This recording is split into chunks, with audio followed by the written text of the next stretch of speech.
한국의 남북전쟁 6.25 사변이 끝난 직후에 미국 로터리 클럽 회원들이 한국에 있는 나병 환자 수용소를 방문했습니다. 그 수용소에는 여러 간호사들이 있는데 특별히 미국에서 파견 나온 간호선교사 한 분이 사역 중이었습니다. 그는 나병 환자의 몸에서 흐르고 있는 그 고름, 상처, 이걸 정성껏 닦아주고 싸매주고 있었습니다.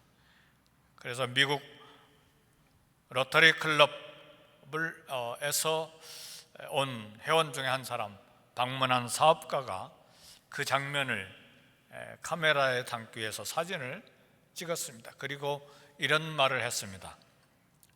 이 장면은 100만 달러짜리다. 100만 달러짜리 사진이다. 그러나 나는 나에게 100만 달러를 준다고 해도 이 일은 못할 것이다. 간호선교사가 이 사업가를 바라보면서 이렇게 대답을 했습니다. 나도 그 일을 못합니다. 사업가가 그러면 어떻게 그 일을 할 수 있나요? 그렇게 질문했을 때 간호사가 대답하기를 그리스도의 사랑이 나를 강하게 권면하기 때문입니다. 그리스도의 사랑이 나를 강권하기 때문에 그렇습니다. 우리 주님께 헌신하는 사람들은 우리 가슴에 주님의 사랑에 대한 감격이 있습니다. 주님을 사랑하는 가슴이 있어요. 그래서 나병 환자 몸에서 흘러나오는 고름도 상처도 닦아주는 것이고 시간을 드리고 몸을 드리고 또 물질도 드리고 때로는 명예도 드리고 자존심도 다 내려놓는 것이죠. 왜 그렇습니까? 우리 예수님의 사랑에 대한 감격이 그의 심장에 있기 때문에 이렇게 시간, 몸, 물질, 자존심 그리고 자기의 건강을 돌보지 아니하고 사랑을 드러내는 것입니다. 그래서 하는 일들이 문제가 있고 고통스러워도 참고 견뎌내는 것입니다. 그것은 그리스도의 사랑이 강하게 권면하는 그런 감격이 있기 때문에 그렇습니다. 우리는 삶의 현장에서 때때로 진한 감동을 주는 사랑 이야기를 듣습니다. 그런데 놀랍게도 어떤 때는 우리도 사랑을 베푸는 그 이야기의 주인공이 될 수도 있습니다. 아멘, 할렐루야. 이런 사랑을 만드는 사랑의 이야기를 들을 때 우리가 감동을 받잖아요. 그런데 그런 사랑 이야기에 감동을 주는 이야기의 주인공이 때때로 나와 여러분이 될 수도 있습니다. 다 잊어버리고 그리고 글로 쓰지 않아서 그렇지 우리도 사랑 이야기를 만드는 주인공이 되기도 합니다. 어떻게 이 메마른 시대에 우리는 사랑을 베푸는 주인공이 될 수가 있습니까? 그리스도의 사랑을 체험한 사람들만이 사랑이 무엇인지를 알고 그리스도의 사랑을 경험한 사람들만이 이 사랑을 베풀 수가 있습니다. 우리가 사랑을 베풀고 있다면 그것은 분명히 하나님의 사랑을 경험하고 체험한 그런 간증이 우리 가슴 속에 있는 것입니다.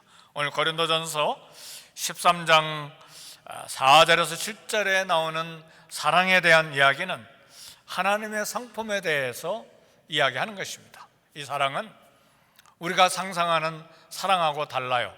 남자와 여자가 사랑하는 그런 사랑이 아니에요. 이것은 하나님이 우리를 사랑하는 사랑의 성품입니다.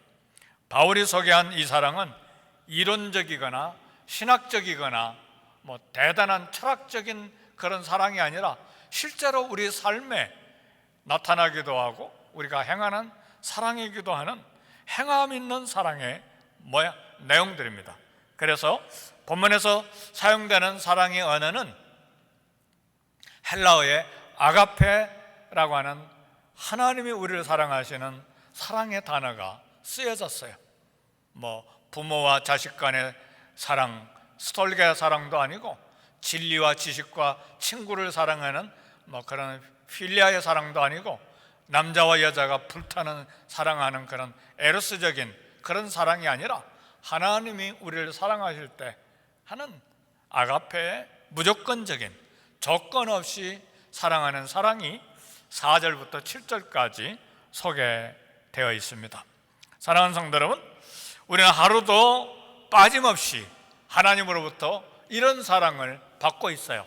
오래 참고 온유하고 시기하지 않고 자랑하지 않고 교만하지 않고 물에 행치 아니하고 자기 유익 구하지 않고 성내지 않고 악한 것 생각하지 아니하고 불의를 기뻐하지 아니하고 진리를 사랑하고 그리고 모든 것을 참고 모든 것을 믿고 바라고 견디는 이런 사랑, 이게 전부 다 하나님의 성품에서 나오는 사랑인데 매일매일 저와 여러분들이 이 사랑을 받고 있다는 사실이에요. 할렐루야. 하나님 사랑이 막 갈증이 되고 하나님 사랑이 의심이 될 때는 고린도전서 13장 4절에서 7절을 반복해서 읽으세요. 하나님이 나를 어떻게 사랑하고 계시는지, 하나님이 나를 사랑하시는 고백입니다. 하나님께서 매일 매순간 우리에게 조건 없는 사랑을 베풀어 주고 계십니다. 그래서 이 사랑을 내 가슴 속에서 가득 참 느끼고 또 체험하면 우리도 이웃을 사랑하지 않고는 결코 마음이 평안할 수 없는 도전을 받게 되는 것입니다. 우리에게 주시는 이 조건 없는 사랑, 구체적으로 어떤 사랑인가? 첫 번째는 하나님은 우리를 사랑하시되 오래 참음으로 사랑하십니다. 하나님의 저와 여러분들에 대한 사랑은 그야말로 길게 인내하시는 사랑이에요. 하나님께서 오래 참으심으로 우리를 사랑하시는 5가지 표현이 오늘 본문에 나와 있는데 오래 참고해, 그리고 온유하에, 그리고 성내지 아니하는 거예요. 그리고 모든 것을 참고 모든 것을 견디는 사랑입니다. 이게 이 5가지가 하나님이 우리를 사랑하시되 오래 참으시는 인내의 사랑이에요. 5가지가 뭐라고요? 오래 참고 온유하고 성내지 않고 그리고 모든 것을 참고 모든 것을 견디는 사랑, 이 5가지가 오래 참으시는 사랑이에요. 만약 하나님이 우리를 오래 참으지 않으셨다면 마치 엄마 아빠가 자녀에 대해서 오래 참지 못하면 어떡하죠? 버럭 화내죠. 매를 대죠. 그런 것처럼 하나님이 우리를 오래 참으지 않으셨다면 아마 머리끝에서 발끝까지 우리가 매 맞아가지고 상한 것이 하나도 없을 거예요. 감사하죠. 오래 참으시니까. 어제 죄를 범했는데도 하나님이 참으시고 가만히 계세요. 저 같으면 발로 콕 찌를 것 같은데 어때요? 우리 하나님 오래 참으세요. 저 같으면 일주일 기다렸다가 작심하고 불러다가 막 눈물이 쏙 빠지게 이야기할 텐데 우리 하나님 일주일이 지나도 오래 참으세요. 그러기를 수년이 지나고 수십 년이 지난 거예요.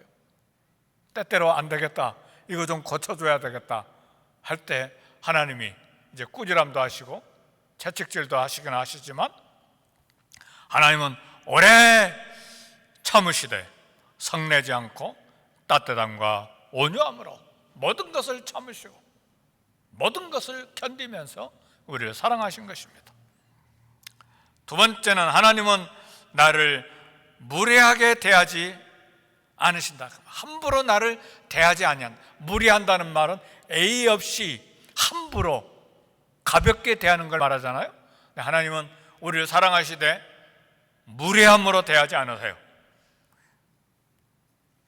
사람들은 피부색에 따라서 재산의 많고 적음에 따라서 학력의 높고 많음에 따라서 사람을 무례하게 대하는 경우가 많아요. 우리 얼마나 한국 사람들, 외국인들 무례하게 대하는지 몰라요. 흑인들은 막 깜둥이라고 무례하게 대하고요. 멕시코 사람들은 막 히스패닉하고, 막 중국 사람들은 떼놈이라고 말하고, 일본 사람들은 외놈이라고 말하고, 미국 사람들은 막 코쟁이 양키라고 이야기하고, 소련 사람은, 러시아 사람들은 막 로스케라고 막 비하하고, 우리 한국 사람들은 얼마나 배타적인지 몰라요. 무례하기 짝이 없어요. 그래서요, 블랙 리브스 매터가 뭡니까? 지난번에 흑인 막 경찰이 막 무릎으로 목 눌려가지고 죽였잖아요. 그래가지고 막 미국 전체가 다 막 BLM, 막 블랙 리브스 매터, 흑인의 생명도 중요하다, 매너가 중요하다는 뜻이잖아요. 지금도 제가 이렇게 길 걸어가다 보면 집 창문에다가 BLM 그렇게 써놓은 집들이 있어요. 아마도 흑인 집이거나 아니면 인권을 옹호하는 사람들 집인 것 같아요. 인종차별이 무례하죠. 네, 산상수훈에 보면요, 마태복음 5장부터 보면 우리 주님은 형제를 가리켜서 미련한 놈이라 그렇게 무례하게 말하고 비방하면 지옥불의 형벌에 들어간다고 그랬어요. 근데 우리는 이거 생각하지도 못, 하나님조차도 우리 죄인인 우리는 무례하게 대하지 않으신데 얼마나 무례하게 상대방 손가락질하고 함부로 말해버리는지 몰라요. 한 번은 제가 상파울로에 선교사로 가서 이제 전화기를 사는데, 지금은 뭐 전화기 사는데 50불 60불이면 사지만 전화 라인 하나 연결하는데, 제가 선교사 시작할 때는 전화기 하나 라인 얻는데 $3,000였어요. 굉장히 비싸죠. 백색 전화라고 하는데, 그거 하나 사러 가는데 전화기 파는 주인이 막 브라질 사람들은 개처럼 취급해야 된다고 그러더라고요. 그래서 제가 하도 어이가 없어서, 브라질에 와서 한국 사람이 밥 먹고 사는데 브라질 사람들 개처럼 취급해야 된다고 그래서 선교교회라고 한 교회 가서 설교할 때 그런 설교를 해서, 이런 사람이 있다고 교포교회가 설교한 거예요. 근데 제가 선포했어요. 하나님이 이 전화기 주인을 개처럼 취급하실 것이다. 거기에 감동 먹은 한 집사님이 18년 동안 제 사역자가 됐어요. 그 말에 감동이 돼가지고, 정성근 집사님이라고,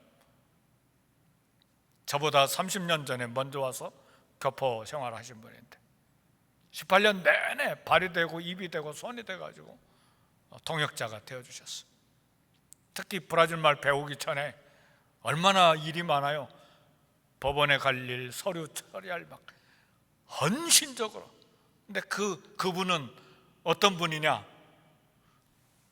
못 걸어가니까 양쪽에 지팡이를 짚고 가시는 분이에요. 차도 막 발이 힘을 못 쓰니까 손으로 브레이크 잡는 차를 운전하신 분인데, 사랑하는 성도 여러분, 하나님도 저와 여러분을 무례하게 대하지 아니하신데 왜 우리는 이웃을 그렇게 무례하게 대하는 거죠? 왜요? 사랑이 없기 때문에 그래요. 하나님의 사랑은 나를 무례하게 대하지 않으십니다. 하나님은 죄인인 나를 한 번도 무례하게 대하지 않으셨어요. 세 번째, 하나님의 사랑은 하나님의 유익을 구하는 것이 아니에요. 사랑은 욕심내는 모든 이기심을 거부하고 내려놓는 것입니다. 우린 욕심이 얼마나 많아요. 본능적으로 내 유익, 내 이익, 이걸 추구하잖아요. 그러나 사랑은 이기심을 가지고 개인적인 욕심을 추구하지 않아요. 이 욕심을 내려놓는 일이 얼마나 중요한 사랑의 핵심 내용인지 몰라요. 하나님의 사랑은 우리를 자기 유익의 대상으로 삼지 않으세요. 그런가요? 하나님의 영광을 위해서 우리가 창조되었는데요? 아니요, 그 말씀 맞지만 하나님은 정반대로 저와 여러분의 유익을 위해서 아들의 목숨을 십자가에 바치신 분입니다. 그래서 우리가 하나님께 영광과 찬송을 돌리는 거예요. 내가 내 영광을 위하여 참 창조한 자를 내게 오게 하라. 내가 그들을 지었고 만들었느니라. 그래서 우리가 하나님의 영광을 찬송하는 것이죠. 이 백성은 내가 나를 위하여 지었나니 나의 찬송을 부르게 하려 함이니라. 그래서 아들의 목숨을 바쳐주신 거예요.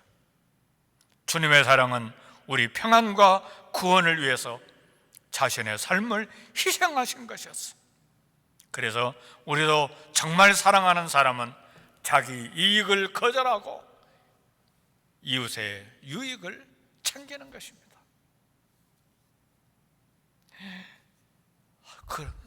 사랑도 그런 사랑이 있나요? 자바시장에 남의 유익을 위해서 일하는 사람이 있나요? 한결같이 자기 유익을 위해서 생존하고 사는데요.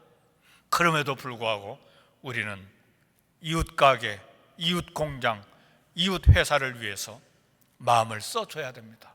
그것이 그리스도인의 사랑이에요. 그것이 하나님의 사랑입니다.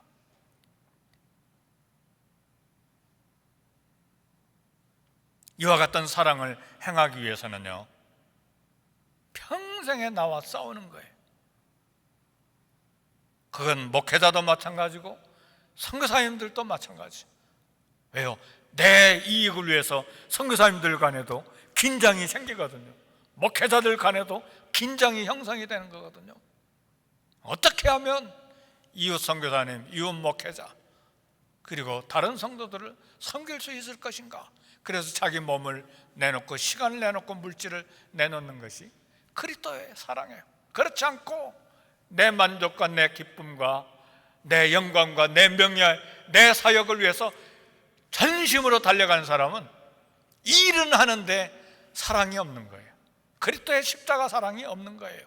그래서 선교사님들 간에도 다투고 싸우는 거예요. 뭘 위해서? 그리스도의 사랑을 위해서요? 아니요, 자기 만족을 위해서. 그래서 학교가 세워지고 병원이 세워지고 사역이 어마어마하게 세워지는데도 하나도 존경이 안 가요. 그리고 영원히 사람들이 교회에 불어나는지는 모르지만 정말 구원받은 하나님의 제자들이 생산되었는지는 우리는 몰라요. 사람들은 있지만. 할렐루야, 이해가 되십니까? 하나님의 사랑이 이해가 되십니까? 그래서요, 내려놓는 연습을 많이 해요. 그래서 저도 그것 때문에 얼마나 고민하는지 몰라요. 주님은 흥하고 나는 쇠해야 된다. 현지인 교회는 흥하고 선교사는 쇠해야 된다. 그런 걸 어느 교수님이 이야기해가지고 선교지를 내려놓는데 아주 고통을 많이 당했어요. 땅도 줘야지, 선교관도 줘야지, 사역도 다 줘야지, 선교의 이사회까지 다 줘야지. 선교 이사회 어카운트에 선교비가 잔뜩 있었는데 1달러도 건드리지 않고 다 줬어야 했지. 그건 고통이었어요. 3년이 넘도록 고통을 받았어요.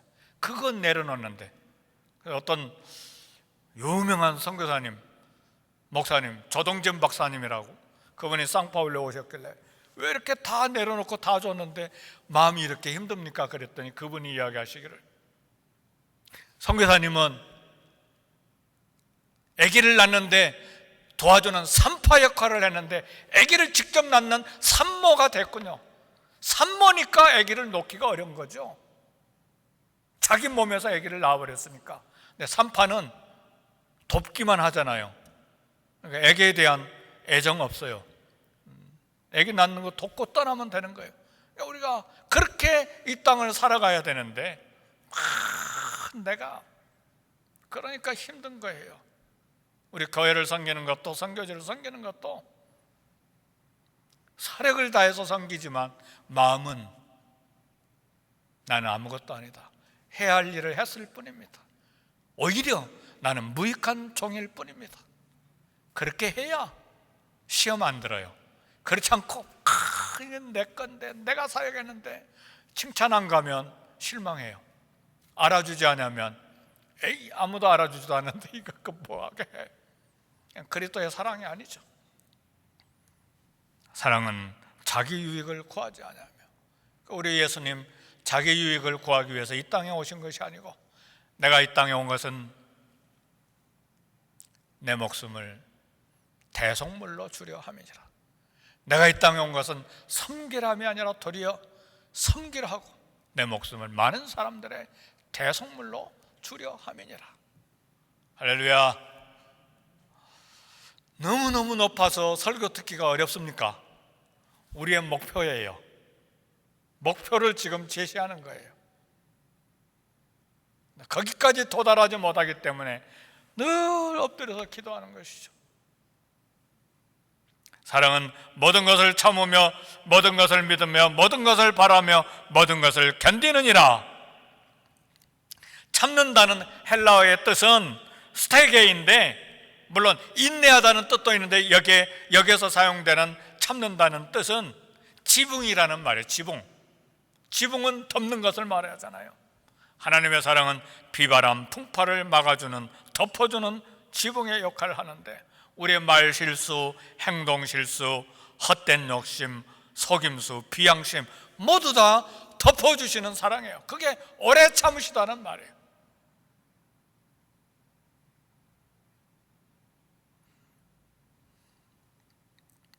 하나님은 나를 믿어주세요. 사랑은 모든 것을 참으며 모든 것을 믿으며, 하나님은 저와 여러분을 믿어주십니다. 모든 것을 바라며, 우리는 사람에게 실망하지만 하나님은 우리를 바라시고 소망, 희망, 기대를 가지고 보세요. 그리고 하나님 모든 것을 견디세요. 그것이 저와 여러분에 대한 하나님의 사랑입니다. 13장에 소개된 사랑은 저와 여러분들에게 부어주신 하나님의 사랑입니다.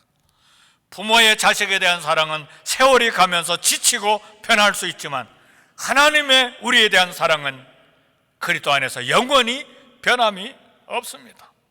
나를 힘들게 만들고 나를 실망시키는 사람들을 어떻게 대해야 되는가? 하나님이 우리에게 쏟아주신 사랑처럼 모든 것을 참고 모든 것을 믿고 모든 것을 바라고 모든 것을 견디는 사랑, 이것이 하나님이 우리에게 쏟아주신 사랑이고, 우리도 이웃에 대해서 모든 것을 참고 모든 것을 견디고 모든 것을 믿고 모든 것을 바라는 그런 사랑의 사람이 되는데 도전이 있어야 합니다. 다른 사람들이 저 사람은 더 이상 기대할 것이 없다고, 기대할 싹이 아무것도 없다고 말할 때, 이 사랑을 받는 우리는 나는 참을 것이다, 나는 믿어줄 것이다, 나는 그래도 기대를 가질 것이다, 그래서 나는 견딜 것이다, 이런 사랑 한번 도전 받아보지 않겠어요? 도전 받아야 됩니다. 그리고 그 사랑을 실천해 나갈 때 하나님의 사람, 하나님의 자녀로서 이 땅을 살 힘이 생기는 거예요. 이런 사랑에 대해서 내게 이런 사랑은 없지만, 그러나 이런 사랑을 하기를 도전받는 것은 우리가 하나님의 사랑을 체험했기 때문에 그렇습니다. 요한일서 4장 19절 보니까 우리가 사랑하면 그가 먼저 우리를 사랑하셨습니다. 유명한 성경 구절에 요한일서 4장 19절, 우리가 사랑하면 그가 먼저 우리를 사랑하셨습니다. 우리가 이웃을 사랑합니까? 모든 것을 참으며 모든 것을 믿으며 모든 것을 바라며 모든 것을 견디는 사랑을 하기로 결단합니까? 우리가 이처럼 사랑하면 하나님이 먼저 우리를 사랑하셨기 때문에. 사랑은 여기 있으니 우리가 하나님을 사랑하는 것이 아니요, 하나님 우리를 사랑하사 우리 죄를 속하기 위하여 화목제물로 그 아들을 보내셨습니다. 아들의 목숨을 바쳐주셨어요. 사랑하는 자들아, 그러므로 우리가 서로 사랑하는 것이, 하나님이 이같이 우리를 사랑하셨은즉 우리가 서로 사랑하는 것이 마땅하도다. 요한일서 4장 10절 11절 말씀이에요. 말씀을 마칩니다. 우리가 이런 사랑할 때에 하나님은 그 사랑에 대해서 값으로 보상하신다고 그랬어요. 복받을 자들아, 창세로부터 너희를 위해 예비된 나라를 상속받으라 그랬어요. 오늘 예수님으로부터 받은 진실한 사랑을 가슴에 품고 모든 것을 참고 믿고 바라고 견딤으로 예수 그리스도의 사랑을 드러내는 저와 여러분이 되시기를 주의 이름으로 축복합니다.